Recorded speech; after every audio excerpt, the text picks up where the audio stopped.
Hi, my name is Rachel Carter. I'm 38 years old and I live in Austin, Texas. This is my story. The day I found divorce papers taped to my front door, I thought someone had made a terrible mistake. That morning, my husband Michael had kissed me goodbye before leaving for work. By evening, I discovered he had secretly filed for divorce without saying a single word to me. After 14 years of marriage, I deserved at least one honest conversation. Instead, I found legal papers. At first, I couldn't believe what I was reading. Michael had even claimed we had been separated for nearly 3 months. That was impossible. We were still living in the same house and had eaten dinner together the night before. When he came home that evening, he wasn't surprised that I had found the papers. He simply looked at me and said, "I didn't tell you because I knew you'd make it harder." Those words hurt more than the divorce itself. I didn't scream or argue. I only asked one question. Why? He avoided my eyes. I've already made my decision. That was all. I barely slept that night. The next morning, I called my older sister, Lauren. She listened quietly before giving me one piece of advice that changed everything. Don't sign anything until you talk to a family lawyer. I followed her advice immediately. Before meeting the lawyer, I decided to collect every financial document I could find. While searching through our filing cabinet, I noticed several important records were missing. Recent tax returns, bank statements, and other financial papers had disappeared. It looked like someone had removed them on purpose. I didn't confront Michael. Instead, I wrote down everything that was missing. That afternoon, I met family attorney Jennifer Brooks. After listening to my story, she asked a question I wasn't expecting. Have you and your husband ever signed any legal agreement during your marriage? At first, I said no. But on the drive home, I suddenly remembered something. About 6 years earlier, when we refinanced our home, an attorney had suggested we sign a marital property agreement because Michael owned a remodeling business. Back then, it had seemed like routine paperwork. As soon as I got home, I searched through old storage boxes in the garage. After nearly an hour, I found a dusty envelope labeled Home and Property Documents. Inside was the agreement. Both of our signatures were there. The next morning, Jennifer carefully reviewed every page. Then she smiled.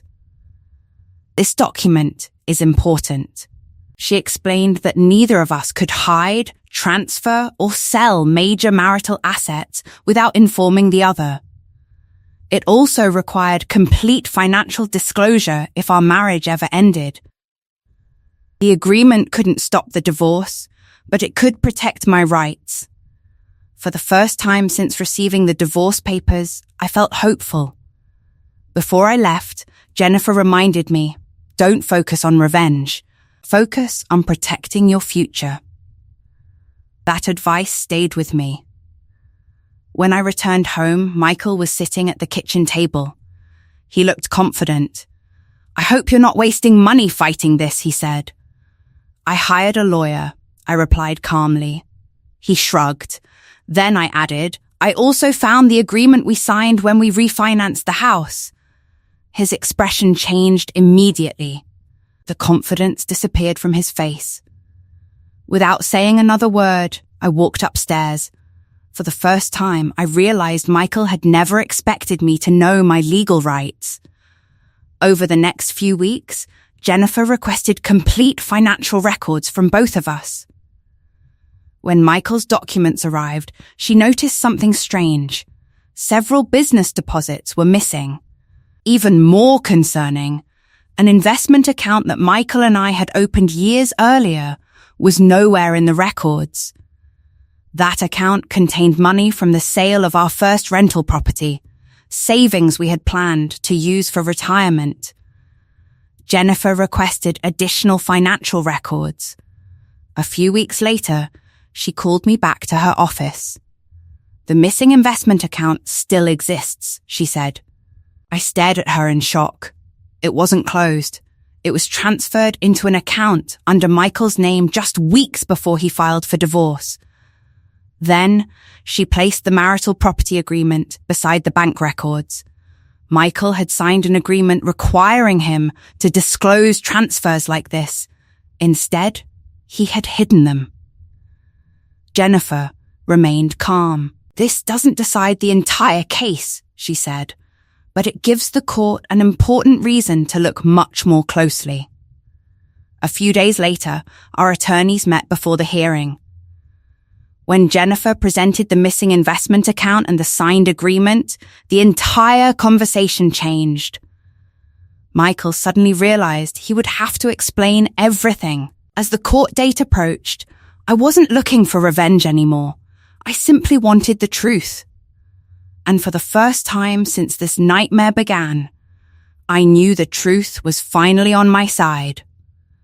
The morning of the hearing, I woke up early, dressed simply, and met Jennifer at the courthouse. Before we walked inside, she smiled and said, "Today isn't about beating Michael. It's about making sure the court has the truth."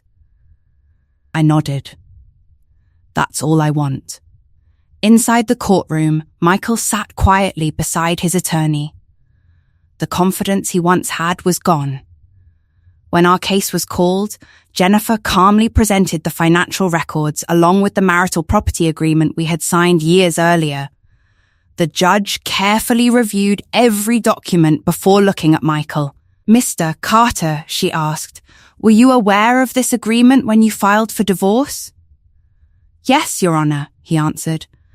"Then why wasn't the investment account included in your financial disclosure?" For a long moment, the courtroom was silent.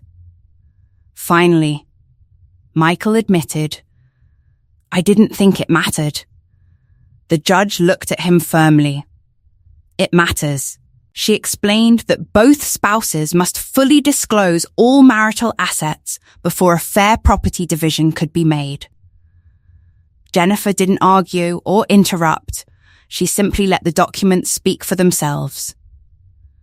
The judge ordered updated financial records and ruled that the missing investment account had to be included with all other marital assets before the divorce could be finalized. There was no shouting, no dramatic confrontation, just the truth doing exactly what it was supposed to do. After the hearing, Michael walked over to me. "I never thought you'd hire a lawyer," he said quietly. I looked at him calmly. "I never thought I'd need one." He lowered his head. "I'm sorry."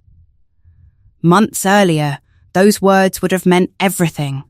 Now they couldn't erase the lies or rebuild the trust we had lost. "I hope you find peace, Michael," I said. "But I'm choosing mine." Then I walked away without looking back. A few weeks later, the divorce was finalized.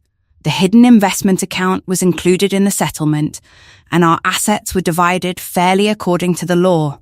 I received my rightful share of the house, retirement savings, and other marital property. More importantly, I walked away with my dignity. The marriage ended, but my confidence returned. Over the next 2 years, I focused on rebuilding my life. I earned a promotion at the dental clinic, learned to manage my own finances, and built an emergency savings account. I also began volunteering at a women's resource center where I met women facing situations similar to mine. Whenever someone asked how I stayed calm, I always gave the same answer. I stopped trying to win the argument and started protecting my future. One afternoon, I drove past the neighborhood where Michael and I had once lived. Instead of sadness, I felt peace. I realized I had finally let go. I learned that forgiveness doesn't mean forgetting. It means refusing to let the past control your future. Looking back, I understand that a marriage cannot survive without honesty and respect. When those disappear, the most important thing you can protect is your peace, your dignity, and your future. The divorce papers taped to my front door once felt like the end of my world. Today, I see them as the beginning of a better life. Michael thought filing for divorce behind my back would leave me powerless. Instead, one forgotten agreement protected my legal rights. But what truly changed my life wasn't that document. It was finding the courage to stay calm, learn my rights, and let the truth speak for itself. If my story has taught me anything, it's this. The strongest comeback isn't built on anger. It's built on truth, self-respect, and the courage to move forward one calm step at a time. Thank you for listening to my story. If it reminded you that dignity is stronger than revenge, I hope you carry that lesson with you wherever life takes you.